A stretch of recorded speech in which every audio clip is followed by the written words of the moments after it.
Hey Cancer, welcome to this sacred space. Welcome to this present moment. This is a timeless reading for Cancer Rising, Cancer Moon, Cancer Sun, of course, and Cancer Venus. And we're gonna do a little spread for you. I hope you can see me now. I'm just sitting in my sofa and I wanted you to see the candle and the coziness. Just feels right for my Cancerians, my beloveds. I hope you're doing well. It's been a while, and it's been a while because I've been changing a lot. I've been hooping timelines, jumping through holes, doing some reality circus. All right, okay.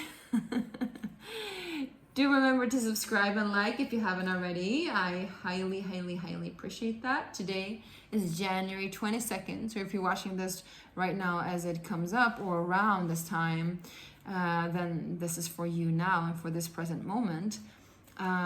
If you're watching it later on, that's fine too. Just remember that 22nd and 1 equals 5, which is alchemy, which is magic. So there might be some magic happening in your life. There might be some alchemy happening in your life. And the alchemy denotes 5 different elements coming together. 4 elements coming together as 5. That becomes 1. Or to sacrifice a certain amount of elements in order to get new. Yeah. So let's do for Cancer to get new elements. So something about sacrificing old elements of your life in order to find some kind of new direction, or perhaps even just course correction. I'm hearing we got the 8 of Coins with the Wheel of Fortune. Interesting. We got the 9 of Cups, looking mighty fine here. Okay, so let's talk about this. 8 of Coins. I was almost gonna say 8 of Cups, but it's not the 8 of Cups, not at all. Maybe you've been through the 8 of Cups, and the 8 of Cups denotes that you're walking away from something in order to find that final two things, the 2 cups, the 2 of Cups.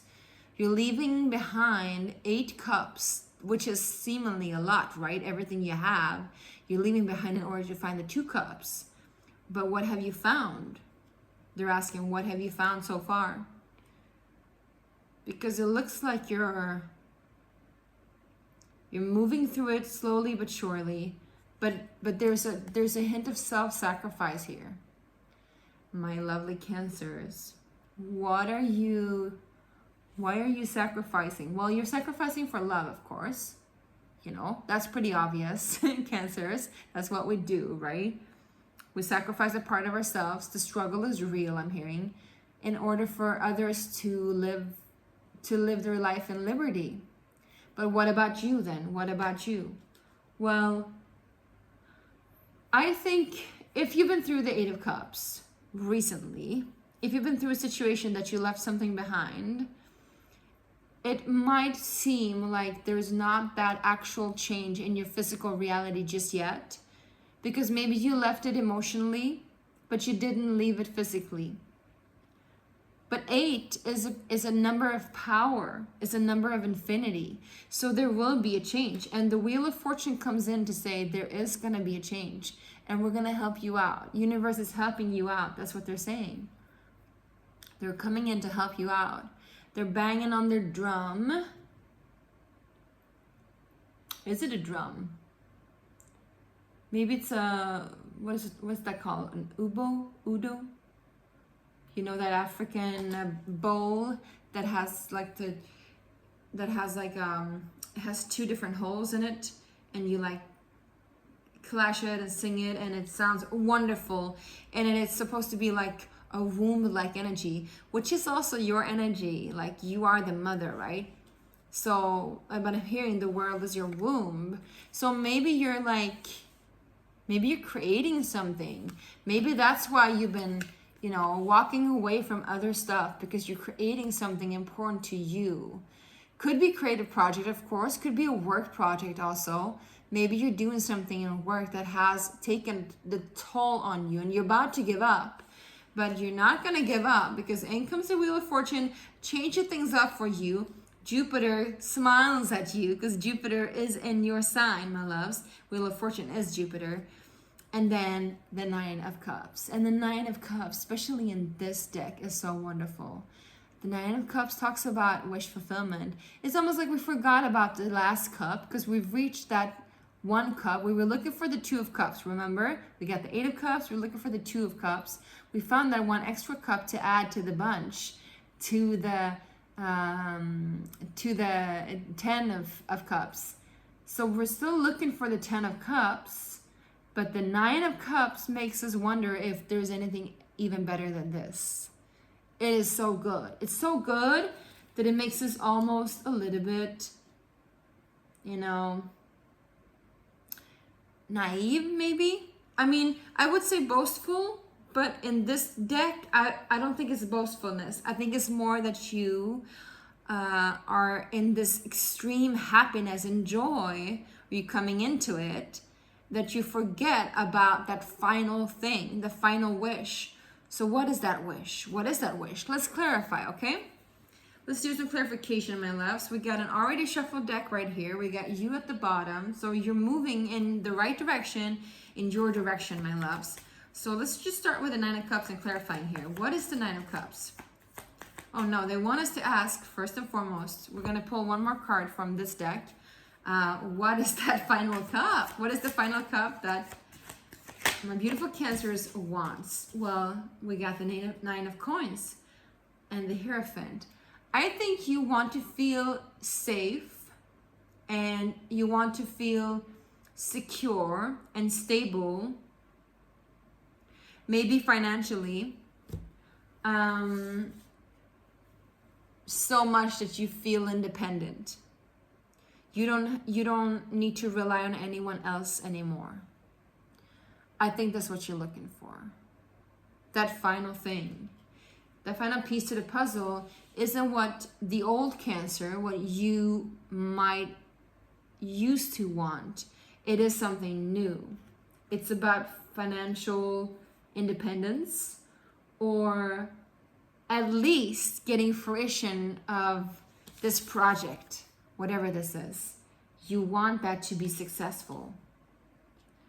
Maybe the Nine of Cups comes in the middle of this project and just makes you forget about the final destination, which is a good thing, because once we forget about the final destination, just for a second, we open up to receive it. And so it is allowed to come in instead of us trying to catch it all the time, working our asses off in order to get it and like suffering and crying over it. We start to embrace life, and then finally that comes in. So let's clarify. Eight of Coins, please. What is this project for my Cancers? And remember, this is a general reading, so take it as it resonates and leave the rest, my loves. It's about some kind of contract, Queen of Swords. Could be you're collaborating with somebody who's an air sign, but I would say it's more so something that you're writing. If it's not a contract, it could be a proposal. It could be, a thesis, or even a book. Maybe some of you are writing a book, What is the Wheel of Fortune? Temperance. Finally, this transformation comes in. Again, alchemy. Combining elements in order to make that true essence that you're needing to move forth. What is the Nine of Cups, please?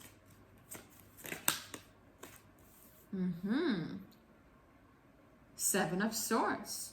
So maybe, I would say the Nine of Cups is sort of a distraction, my loves. It's like you almost reached your destination, but not fully. But it is a distraction of love. And that distraction, to me it looks like a good thing, but let's see. What is the Nine of Coins? Yeah, that's you. That's what you want. You want to reach that where you can be fully independent. I'm hearing the song Great Distraction by No Doubt. You're my great distraction, my greatest selection, a wonderful. Something like that. Maybe look it up. What does the Seven of Swords mean? It also talks about dodging a bullet. Talks about dodging a bullet. Dodging a bullet, or maybe being smart about your choices. I think it's about you needing to figure out what you commit to and what you don't commit to. And the Nine of Cups is happiness and joy. So what sort of joy do you want? Well, you want that devotion. You want that commitment. Could even be a marriage, of course, you know. But it could also be institutions. I'm seeing also, if you're wondering what other signs there is here, I'm seeing Sagittarius, I'm seeing Taurus, and of course you, Cancer. But this is all about you, honey. All about you.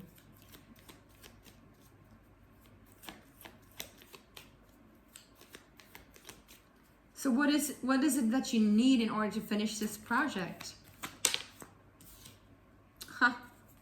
Again, you. Well, you need compassion for yourself, but you also need to listen to your intuition and to your heart. And because once you pour your heart into something, Cancer, and we know this, it grows. It is abundant. It is fruitful. And this is what your project needs. It needs you. It doesn't need you to like fight for it and suffer about it. It needs for you to be in joy about it. It needs for you to be at peace with it, but also to pour your devotion into it. It's almost like in comes this change and this great distraction, this choice of love, of choosing life and freedom.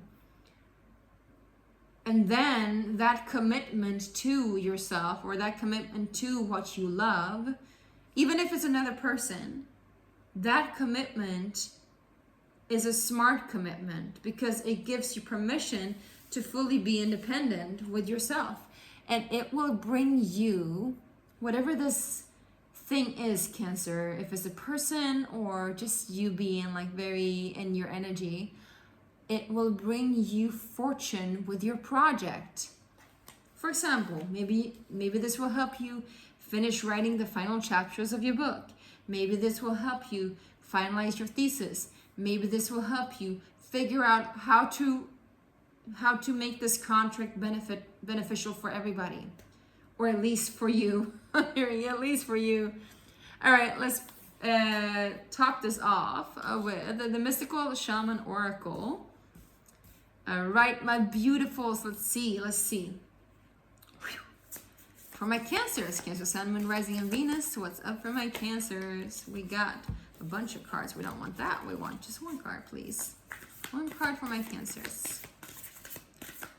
One kiss is all it takes. Falling in love again. Yeah, we got the Heart of Sky. And it's funny, I just did a reading for a friend, and she got this too. So I know what this is about. So this one is about following the joy of life, following the birth of cosmos. She's very much Cancerian, as you. She birthed this material things through her dreaming, through her wishing, through her joy.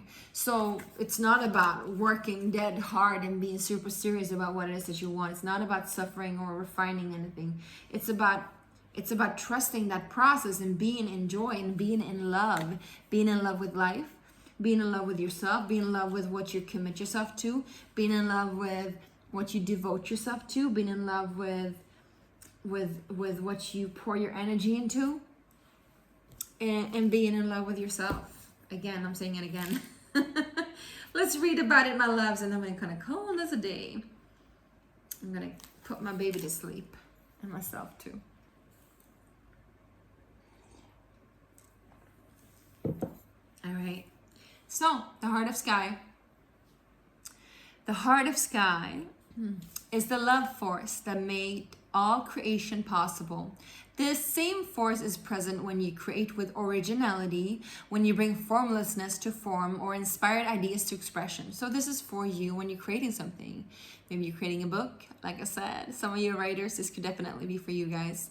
Or you're creating something, spectacularly just you, something original, right? The primeval force does not know good or bad. It is up to us to provide the clear intention that will get it to manifest. The Heart of Sky helps us call in beauty from the invisible world and birth it in the world of matter. All right. The invitation. The Heart of Sky brings you a sacred reminder. You are a channel for the original energy of creation. Become the paintbrush, the canvas, and the artist. all guided by the heart of sky. Set your intention ethically and clearly, and allow the universe to take care of the details. Ooh, that's all I need. That's all we need. That was all. That was everything that was in the cards too. You know, the Wheel of Fortune, allowing the universe, allowing life to give that to you. And what you need in order to do that is to be in your heart, to be in your essence, to be in love in yourself. And in comes abundance, and it strikes the opportunity after opportunity, and it creates another opportunity for you. So I hope this resonated and helped, my beautiful Cancers, and I'll see you soon. Take care. Bye.